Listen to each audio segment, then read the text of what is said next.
हजरत मूसा अलैहिस्सलाम एक दिन अल्लाह से मुलाकात के इरादे से तूर पर्वत की ओर निकल पड़े। तूर पर्वत पर पहुंचकर खुद अल्लाह ताला ने एक गैबी आवाज के जरिए उनसे बातचीत शुरू की। तब हजरत मूसा अलैहिस्सलाम ने अर्ज किया, ऐ मेरे रब, मैं जानना चाहता हूं कि जन्नत में मेरे साथ कौन होगा। अल्लाह ताला ने फरमाया, ऐ मूसा, बनी इज़राइल में एक कसाई है, वही तुम्हारे साथ जन्नत में दाखिल होगा और तुम्हारा साथी बनेगा। यह सुनकर हजरत मूसा अलैहिस्सलाम ने कहा, ऐ अल्लाह, आपने मुझे नबी बनाया है, मेरे साथ अंबिया, रसूल, औलिया, बुजुर्ग और दरवेश होने चाहिए, लेकिन एक कसाई क्यों? ऐ रब, कृपया मुझे उस कसाई का पता बता दें ताकि मैं जाकर देख सकूं कि वह ऐसा कौन सा नेक अमल करता है जिसकी वजह से वह मेरे साथ जन्नत में होगा। अल्लाह रब्बुल इज्जत ने फरमाया, ऐ मूसा, आज तुम घर लौट जाओ, कुछ दिनों बाद मैं तुम्हें फिर बुलाऊंगा और उस कसाई का पता बता दूंगा। हजरत मूसा अलैहिस्सलाम यह सुनकर घर वापस आ गए। कुछ दिन बीत गए, फिर एक दिन वे किसी सफर पर निकले। रास्ते में उन्होंने एक औरत को रोते हुए खड़े देखा। वह औरत उनके पास आई और बोली, ऐ अल्लाह के नबी, क्या आप अभी अल्लाह से हम कलाम होने तूर पर्वत जा रहे हैं? अगर हां तो मेहरबानी करके अल्लाह से मेरा जिक्र जरूर कीजिएगा। अल्लाह ताला ने मुझे औलाद क्यों नहीं दी? मेरी शादी को कई साल बीत चुके हैं, लेकिन मैं आज तक मां नहीं बन सकी। क्या मेरे नसीब में मां बनना नहीं लिखा, या मेरी किसी गलती की वजह से अल्लाह ने मुझे औलाद से महरूम रखा है? हजरत मूसा अलैहिस्सलाम ने फरमाया, ठीक है, मैं जरूर पूछूंगा। फिर वह औरत वहां से चली गई। इस औरत के सवाल से हजरत मूसा अलैहिस्सलाम हैरान रह गए। उन्होंने कहीं और जाने के बजाय सीधे तूर पर्वत की ओर रुख किया। वहां पहुंचकर उन्होंने अल्लाह से अर्ज किया, ऐ अल्लाह रब्बुल आलमीन, रास्ते में मैंने एक औरत को रोते हुए देखा। उसने पूछा कि उसकी शादी को कई साल हो गए, लेकिन वह मां क्यों नहीं बनी? अल्लाह ताला ने गैबी आवाज में जवाब दिया, ऐ मूसा, उस औरत की तकदीर में औलाद लिखी ही नहीं गई, इसलिए वह इतने सालों बाद भी मां नहीं बन सकी। बेटा या बेटी अल्लाह की तरफ से ही होता है, अल्लाह जिसे जो चाहे अता फरमाता है। यह सुनकर हजरत मूसा अलैहिस्सलाम घर लौटे। रास्ते में उन्हें वह औरत याद आई तो वे सीधे उसके घर पहुंचे। औरत ने उन्हें देखकर पूछा, ऐ अल्लाह के नबी, क्या आपने अल्लाह से मेरा सवाल पूछ लिया? हजरत मूसा अलैहिस्सलाम ने फरमाया, हां, अल्लाह ने फरमाया कि तुम्हारी किस्मत में औलाद लिखी ही नहीं गई, इसलिए तुम मां नहीं बन सकोगी। यह सुनकर औरत की आंखें आंसुओं से भर गईं और वह जोर जोर से रोने लगी। हजरत मूसा अलैहिस्सलाम वहां से चले आए। कुछ दिनों बाद एक बुजुर्ग फकीर उस औरत के घर आया और बोला, क्या घर में कोई है? मैं फकीर हूं, कई दिनों से भूखा हूं, अल्लाह के वास्ते कुछ खाने को दे दो, अल्लाह तुम्हारी नियत पूरी करेगा। औरत ने फकीर को घर में बुलाया और 4 रोटियां दी। फिर बोली, आप अल्लाह के बंदे हैं, मेहरबानी करके अल्लाह से मेरे लिए दुआ कीजिए कि मुझे औलाद अता हो। फकीर ने रोटियां खाईं, दुआ की ओर चला गया। यह वाकया गुजरे कई साल हो गए। एक दिन हजरत मूसा अलैहिस्सलाम सफर पर थे। उस औरत के घर के पास से गुजरे तो उन्हें याद आया। वे वहां गए और देखा कि औरत एक छोटे बच्चे के साथ खुशी खुशी खेल रही थी। औरत बाहर आई और बोली, ऐ अल्लाह के नबी, आपने तो कहा था कि मेरी तकदीर में औलाद नहीं, लेकिन अल्लाह ने मुझे बच्चा दे दिया। हजरत मूसा अलैहिस्सलाम हैरान हुए और जवाब जानने के लिए तूर पर्वत पहुंचे। उन्होंने अर्ज किया, ऐ अल्लाह, आपने कहा था कि उस औरत की तकदीर में औलाद नहीं, लेकिन आज मैंने उसे बच्चे के साथ खुश देखा। अल्लाह ने फरमाया, ऐ मूसा, अगर तुम इसका जवाब जानना चाहते हो तो एक थाल में इंसानी गोश्त ले आओ, फिर जवाब मिल जाएगा। हजरत मूसा अलैहिस्सलाम एक थाल और छुरी लेकर अपनी कौम के पास गए और बोले, अल्लाह ने हुक्म दिया है कि इंसानी जिस्म का गोश्त लाऊं, क्या कोई अपना गोश्त काट कर थाल में डालेगा? कोई राजी नहीं हुआ, सब चले गए। हजरत मूसा अलैहिस्सलाम परेशान होकर लौट रहे थे कि एक बुजुर्ग फकीर ने पीछे से आवाज दी, ऐ अल्लाह के नबी, क्या हुआ, आप इतने उदास क्यों हैं? हजरत मूसा अलैहिस्सलाम ने सारा मामला बताया। फकीर ने छुरी ली, अपने जिस्म से थोड़ा गोश्त काटकर थाल में डाल दिया और चला गया।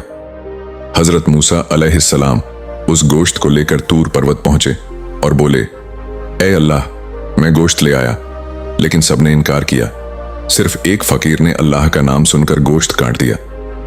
अल्लाह ने फरमाया, ए मूसा, तुम्हें सबके पास जाने की जरूरत नहीं थी, तुम खुद ही काफी थे। वह बुजुर्ग फकीर जिसने मेरे नाम पर गोश्त काटा, वही उस औरत के लिए दुआ करने वाला था। मैंने उसकी दुआ के सदके उस औरत को औलाद दी। जो मेरी राह में सब कुछ कुर्बान कर दे, मैं उसकी तकदीर भी बदल देता हूं। यह सुनकर हजरत मूसा अलैहिस्सलाम घर लौट आए। कुछ दिन बाद उन्हें कसाई का वादा याद आया। वे तूर पर्वत गए और पूछा, ए अल्लाह, आपने कहा था कसाई मेरे साथ जन्नत में होगा, वह ऐसा कौन सा अमल करता है? अल्लाह ने उस कसाई का पता बता दिया।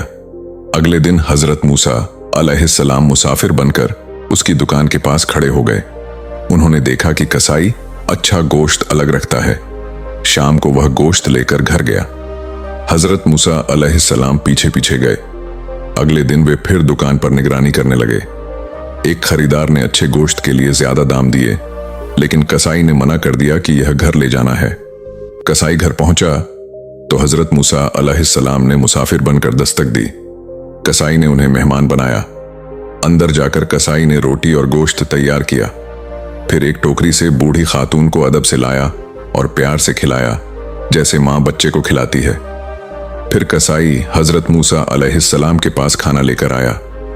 हजरत मूसा अलैहिस्सलाम ने पूछा, यह बूढ़ी खातून कौन है? कसाई ने कहा, यह मेरी मां है। मेरी मां के सिवा मेरा कोई नहीं। वह बहुत बूढ़ी है, चल फिर नहीं सकती, खुद खा नहीं सकती, इसलिए मैं रोज अच्छा और नरम गोश्त अलग रखता हूं, घर लाकर पकाता हूं और उन्हें खिलाता हूं। हजरत मूसा अलैहिस्सलाम यह देखकर हैरान रह गए। उन्होंने देखा कि बूढ़ी मां आंसू बहाकर दुआ कर रही थीं, ऐ अल्लाह, तू रहमान रहीम है, मेरा बेटा मेरी खिदमत करता है। ऐ रब, मैं दुआ करती हूं कि मेरे बेटे को हजरत मूसा अलैहिस्सलाम के साथ जन्नत में जगह दे। यह सुनकर हजरत मूसा अलैहिस्सलाम तूर पर्वत पहुंचे और बोले, ऐ अल्लाह, मैंने देखा कसाई ने सिर्फ अपनी मां की खिदमत की। अल्लाह ने फरमाया, ऐ मूसा, उसका असल अमल अपनी मां के लिए बेपनाह मोहब्बत और खिदमत है। उसकी मां ने दुआ की कि वह तुम्हारे साथ जन्नत में हो। मां की दुआ कभी रद्द नहीं होती। समय गुजरता गया। हजरत मूसा अलैहिस्सलाम की उम्र बहुत हो चुकी थी। एक दिन मलकुल मौत हजरत अजराइल अलैहिस्सलाम आए। हजरत मूसा अलैहिस्सलाम ने पूछा, क्या तुम मेरी रूह लेने आए हो? हजरत अजराइल ने कहा, हां। हजरत मूसा अलैहिस्सलाम ने बहस की कि मुंह से रूह न निकालो, क्योंकि उसी से अल्लाह से बात की। आंखों से न निकालो, क्योंकि उसी से नूर देखा। नाक से न निकालो, क्योंकि उसी से जन्नत की खुशबू सूंघी। हजरत अजराइल ने कहा, मुझे हुक्म के मुताबिक करना है। यह सुनकर हजरत मूसा अलैहिस्सलाम को गुस्सा आया और उन्होंने थप्पड़ मारा, जिससे हजरत अजराइल की आंख निकल गई। हजरत अजराइल अल्लाह के दरबार में गए। अल्लाह ने उनकी आंख ठीक की और फरमाया, मूसा का मिजाज जलाली है, मैं खुद उनका मामला देखूंगा। चंद दिनों बाद अल्लाह ने वहीं भेजी, ए मूसा, अगर तुम भेड़ के बाल बराबर उम्र मांगो तो दूंगा। हजरत मूसा अलैहिस्सलाम ने कहा, फिर भी मौत आएगी, दुनिया की तकलीफ बर्दाश्त करनी पड़ेगी। सबसे बेहतर तेरे कुर्ब में होना है। मेरी ख्वाहिश है कि मौत से पहले तूर पर्वत पर तेरा दीदार हो। अल्लाह ने कबूल किया। तूर पर अल्लाह ने अपना नूर दिखाया और बात की। आखिर में हजरत मूसा अलैहिस्सलाम ने दुआ की, ऐ अल्लाह, मेरी कौम पर अजाब न उतारना, उन्हें रहमत में रखना और रिज्क पहुंचाना। अल्लाह ने फरमाया, मैं सबका रब हूं, किसी को भूखा नहीं छोड़ता। फिर हुक्म दिया कि असा पहाड़ पर मारो। दरिया निकला। फिर असा मारा तो पत्थर बहा। फिर पत्थर पर मारा तो कीड़ा निकला, जिसके मुंह में हरा पत्ता था। हजरत मूसा अलैहिस्सलाम सजदा में गिर पड़े। फिर उन्हें सलाम के साथ रुखसत किया गया। उतरते हुए 7 आदमियों को कब्र खोदते देखा। उन्होंने पूछा, किसकी कब्र खोद रहे हो? वे बोले, एक बड़े शख्स की, आप भी मदद करें। हजरत मूसा अलैहिस्सलाम ने मदद की। एक ने कहा, इसमें लेटकर पैमाइश कर लें। वे लेट गए और बोले, ए अल्लाह, ये जगह तंग है, इसे मेरे लिए कबूल फरमा। फिर फरिश्ता आया और सेब दिया। बिस्मिल्लाह कहकर खाते ही उनकी रूह कब्ज हो गई। फरिश्तों ने गस्ल दिया, जनाजा पढ़ा और उसी कब्र में दफन किया। आमीन। अगर आपको यह पूरा वाकया पसंद आया तो नूर स्टोरीज चैनल को अभी सब्सक्राइब कर लीजिए। वीडियो को लाइक जरूर करें। कमेंट में सुबहान अल्लाह या अल्लाहु अकबर लिखकर अपनी मोहब्बत जाहिर कीजिए। मेरा नाम है मुक़द्दस। अल्लाह हम सबको नेक अमल की तौफीक अता फरमाए। आमीन।